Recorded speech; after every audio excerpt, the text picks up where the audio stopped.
샬롬, 주님의 이름으로 문안합니다. 가정의 달 5월을 맞이하여 어린이에 대해 또 어버이에 대해 묵상할 수 있는 시간을 가졌는데요. 오늘도 우리 자신에 대해 묵상해보는 귀한 시간을 갖고자 합니다. 귀한 은혜가 있기를 원합니다. 같이 기도하겠습니다. 주님, 이 어려운 상황 속에서도 우리 가정을 불꽃과 같은 눈으로 지켜주시니 감사합니다. 우리가 이렇게 삶을 영위하고 있는 사실만으로도 날마다 감사와 영광을 돌리는 것이 마땅한 줄 알지만 믿음으로 살지 못하는 우리를 용서하여 주시고 오늘도 말씀으로 우리의 마음과 생각을 교정하여 주옵소서. 은혜에 감사하며 예수님의 이름으로 기도합니다. 아멘. 말씀을 묵상하기 전에 성경 본문을 찾아보도록 하겠습니다. 출애굽기 16장 1절부터 10절 말씀입니다.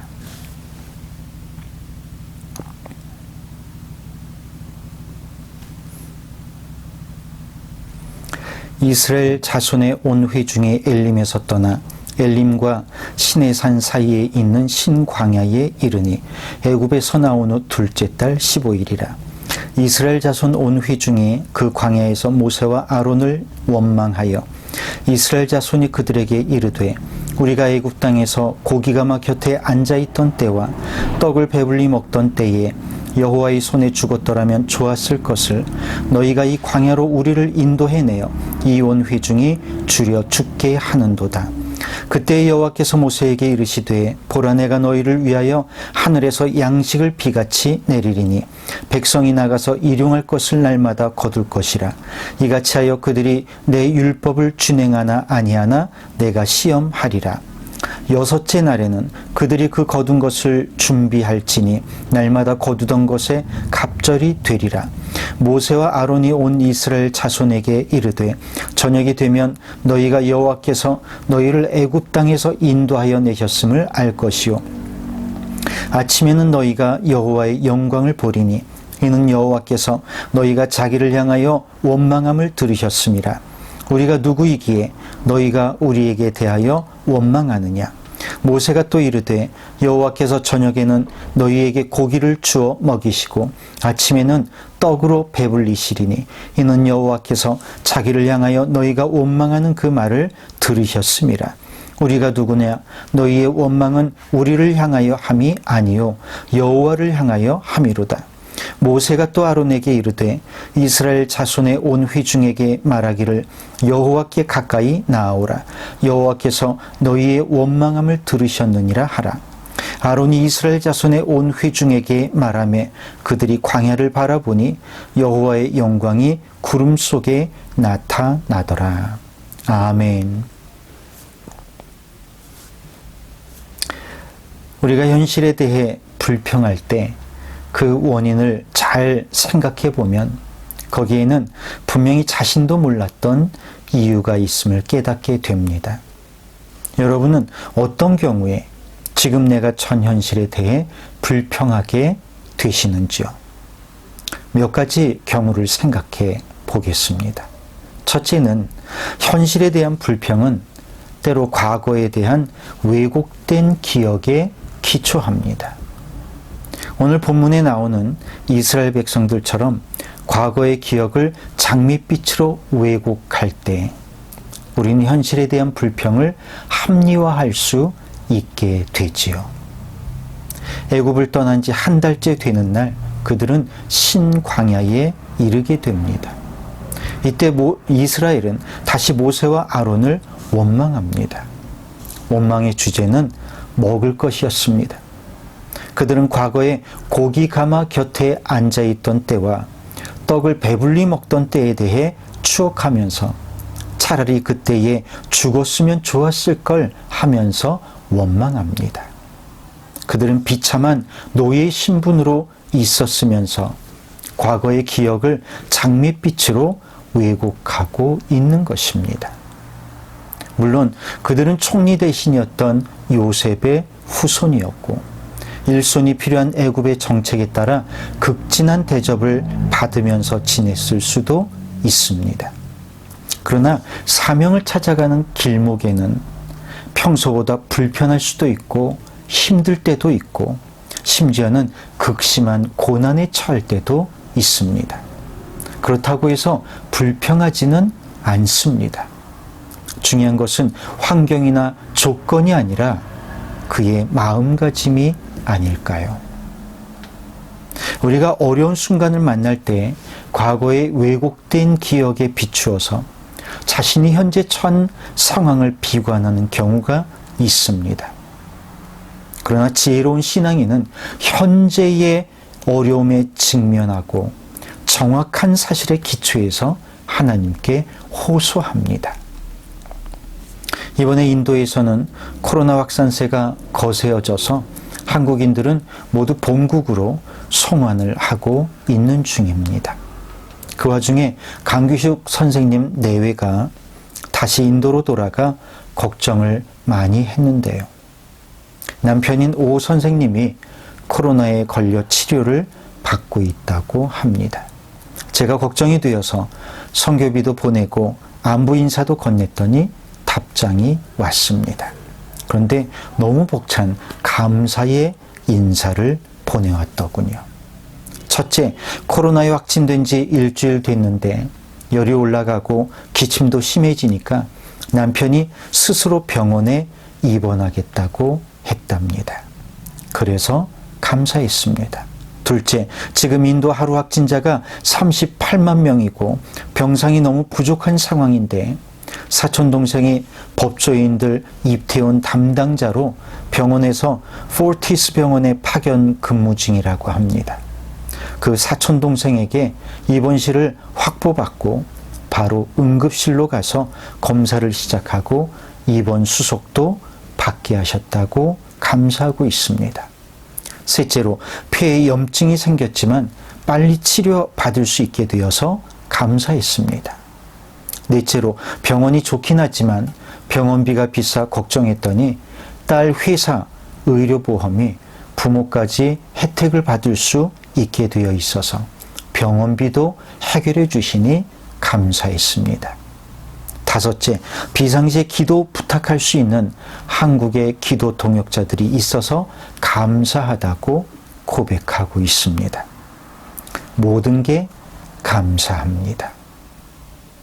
아무리 어려운 상황이 있어도 삶의 목적이 분명한 사람에게는 모든 것이 감사할 조건이 되는 법이지요. 과거에 대한 왜곡된 기억을 멈추고 현실에 대한 불평보다 삶의 분명한 목적을 아로새기는 믿음이 필요합니다. 둘째, 현실에 대한 불평은 때로 남과 비교할 때 찾아옵니다. 평소에 자신의 처지에 만족하고 감사하게 살던 사람도 친구 집에 갔더니 너무나도 호화롭고 넓은 집에 살고 있는 모습을 보면 내 처지가 너무나도 불쌍하고 답답해 보이기까지 하지요. 불평은 비교의식에서 오는 경우가 많습니다. 그러니까 비교의식을 버리면 불평하지 않을 수 있는 것이죠. 한국 사람들은 많은 장점을 가지고 있습니다. 남들보다 부지런하고 남들보다 똑똑합니다. 그리고 어떤 환경에도 부러지지 않는 강인함을 가지고 있습니다. 그런데 한 가지 스스로 무너지는 단점이 있는데요. 그것은 바로 자기 자신을 남과 끊임없이 비교한다는 것입니다. 비교를 통해 우리가 얻을 수 있는 것은 만족보다는 자신에 대한 불만족과 환경에 대한 불평인 경우가 더 많습니다. 그래서 한국 사람들은 남들에 비해 늘 불행하다고 합니다. 이런 객관적인 평가를 통해 우리 자신을 돌아볼 필요가 있습니다. 이제는 남과 비교하는 일을 멈추고 현실에 대한 불평을 감사와 만족으로 바꿔야 되겠습니다. 셋째로, 현실에 대한 불평은 아직 다가오지 않은 미래에 대한 불안에 기초합니다. 인간이 가장 큰 스트레스를 받는 지점은 바로 불안이라고 합니다. 그것은 모든 동물이 비슷한데요. 불안한 상황을 통제할 수 없게 될 때 인간은 극심한 스트레스로 정신을 잃게 됩니다. 오늘 본문에 나오는 이스라엘 사람들의 극심한 스트레스도 역시 그들이 처한 불안과 처지와 직결되어 있습니다.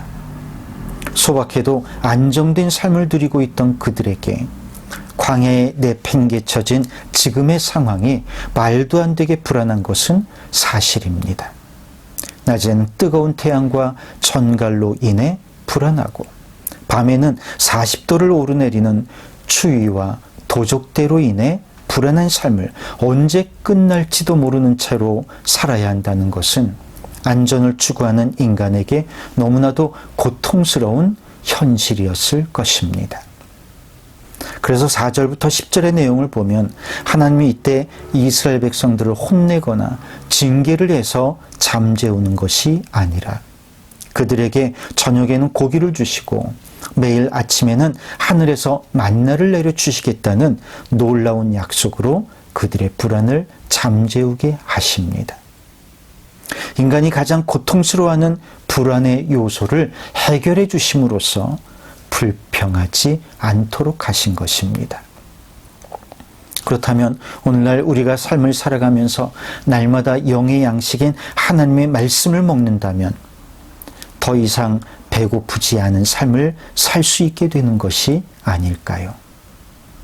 영혼이 배고프지 않다는 것은 더 이상 불안할 이유도 불평할 이유도 없다는 뜻이 될 것입니다. 그래서 예수님은 마귀가 시험할 때에 사람이 떡으로만 살 것이 아니요 하나님의 입으로부터 나오는 모든 말씀으로 살 것이라고 말씀하신 것입니다. 오늘 우리를 불안하게 하는 요소는 무엇입니까? 그것으로 인해 하나님께 불평하는 것이 아니라 그것을 하나님 앞에 내려놓고 예수님처럼 말씀으로 인해 평안할 수 있는 믿음을 달라고 기도하는 성도가 되어야 할 줄로 믿습니다. 그러면 이스라엘 백성들에게 만나와 고기를 허락하신 하나님께서 인도의 강귀숙 선생님처럼 우리의 필요를 채워주시는 놀라운 은혜를 허락해 주실 줄로 믿습니다. 기도하겠습니다. 주님, 채워지지 않는 육신의 욕망에 얽매여 습관처럼 하나님을 원망했던 우리 자신의 깊은 내면을 들여다 봅니다. 모든 소리를 들으시는 하나님을 매 순간 인식하며 우리 마음과 입술에 거룩함을 더하게 하여 주옵소서. 하나님의 말씀으로 마귀의 시험을 물리치신 주님처럼 하나님께 가까이 나아가 내 안에 채워진 말씀을 의지하여 살게 하여 주옵소서. 예수님의 이름으로 기도합니다. 아멘. 네, 천국은 마음속에 있는 것이죠. 우리는 교회를 통해 천국을 배우고 그 천국을 확장해 나갑니다. 아무쪼록 믿음으로 흔들리지 말고 우리 마음속에서 또한 우리 삶에서 천국을 확장해 나가는 갈릴리 가족들이 다 되시기 바랍니다. 내일로 계획되어 있던 교육자 회의는 군포지역 코로나 상황으로 인해서 다음 주로 연기했습니다. 착오 없으시기를 바라겠습니다. 그럼 주일날 다시 만나겠습니다. 감사합니다.